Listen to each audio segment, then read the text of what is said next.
guys, so this is Blanca with Blanca's Travels, and today I am walking you through Parque Eduardo VII, and this is Linha d'Água, which is a great little cafe right at the top of the park. Right now you're looking at Corte Inglés. That's the building behind that is like a Macy's or a Nordstrom, which has got a really amazing food court. It was really crappy before, but now it's fantastic. This is a little man-made lake. There are turtles, and people usually bring their dogs here in the summer to like play and stuff. And if you come here in the morning, dogs are usually leash free. They're not supposed to be, but Portugal is pretty lax on those kind of rules.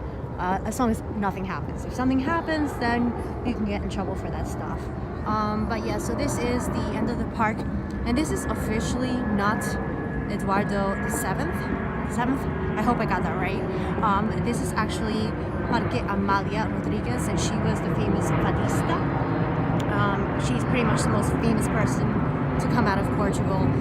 If you don't know fado is the music of longing and sadness, and it's really beautiful. When you come to Lisbon, that's definitely something that you need to listen to. It's kind of gorgeous. Here's a little bridge that we've got at the park, and we are about to walk over into the core of Parque Amália Rodrigues. So let's head over there.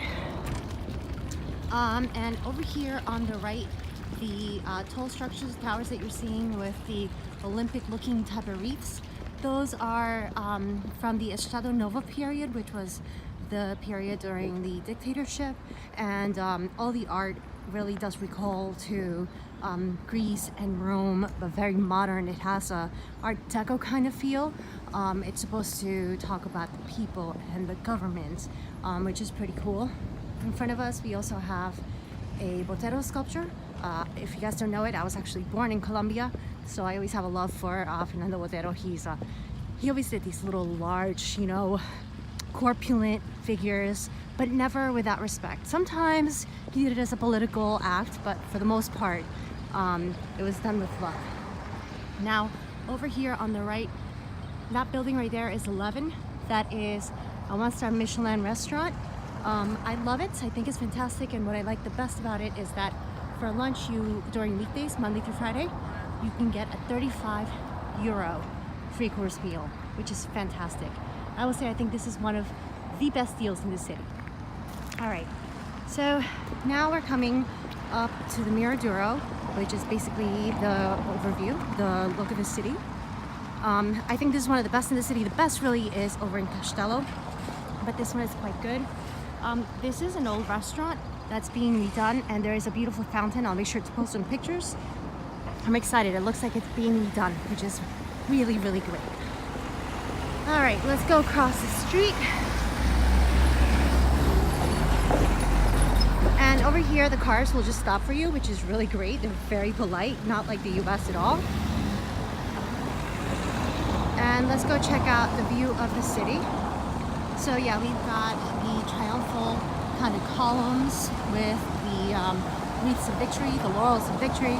We've got a nice fountain over here, which to me is quite phallic, but maybe that's just my mind being in the gutter. That's something you'll have to determine.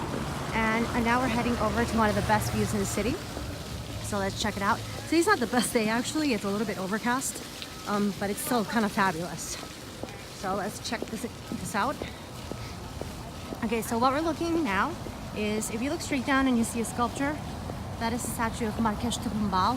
He was the man who is responsible for redoing Lisbon after the earthquake. This whole area right here is really great. People will picnic here in the summer. They'll bring their dogs out at like 5 p.m. This is like a dog run. It's not an official dog run, but it works like a dog run. Over here on the right, we got a bunch of luxury hotels. The Ritz actually has a really good running track on the top floor. And yeah, this is the rest of the park. It's quite nice. There are places to picnic over here on the left. And let me show you the pavilion.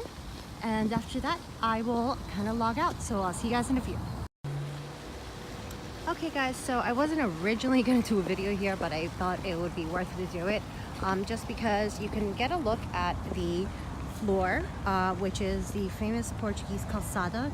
And this is all handmade. I know you think I'm nuts, but literally there are men, mostly men, I haven't seen a woman do it yet, who come in here and repair the floor. And that means breaking the stone, putting in the stone. It's held together by some sort of stand. I'm not really 100% sure what it is. It's really beautiful. It's horrible on your back. If you walk a lot in Lisbon, you're gonna end up with a lot of backaches, joint aches, and it's really slippery when it rains. So when you come to Lisbon, you need to keep in mind that you really need to bring some very comfortable, non-slip footwear. So that's one of the things that you need to consider when you're here. I forgot to mention that if we turn to the right where the columns are, if you walk to the left, there's a fantastic botanical garden that's called the Estufa Fria. And the Estufa Fria has tons of plants and birds, and if you have kids with you, it's really a fantastic place to go. Even if you don't have kids, heck, I love it. I go by myself all the time.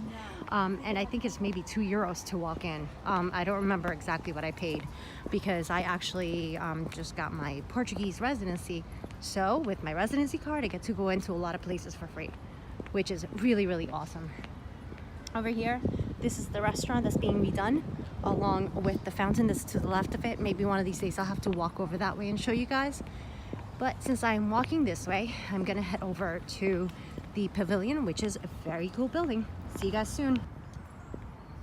All right guys, so now we're getting a little bit closer to the Carlos Lopes Pavilion, which is absolutely stunning. When I came to Lisbon, I think the first time was maybe 5 years ago. It was in utter disrepair. I mean, I walked and I don't know if you know, but I studied art history and my heart broke in pieces. I always hate when I see these beautiful buildings just dying, and all I said to myself is, oh God, I hope that it gets fixed really soon and my wish came true. Since I'm walking past here, just wanted to show you some of the really beautiful statues that are here.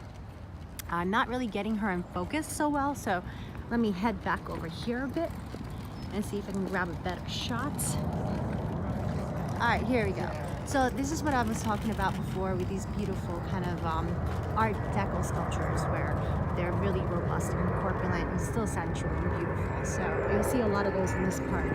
All right, and now we're gonna go back to talking about the pavilion. So the pavilion was built, I think it was 1923 for the Rio de Janeiro Expo. And 10 years later, 9 years later, 10 years later, it was actually brought back to Portugal and reassembled.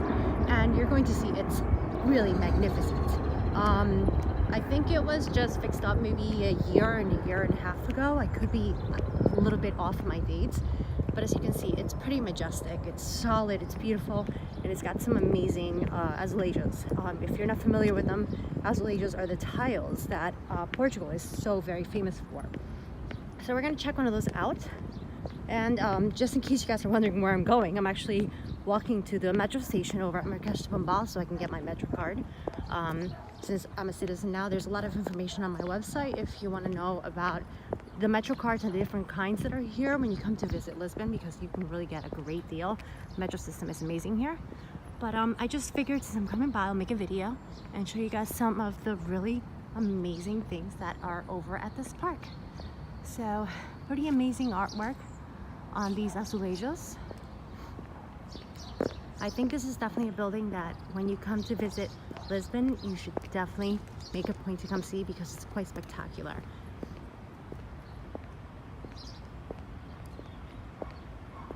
So this is the pavilion. I think it's quite lovely.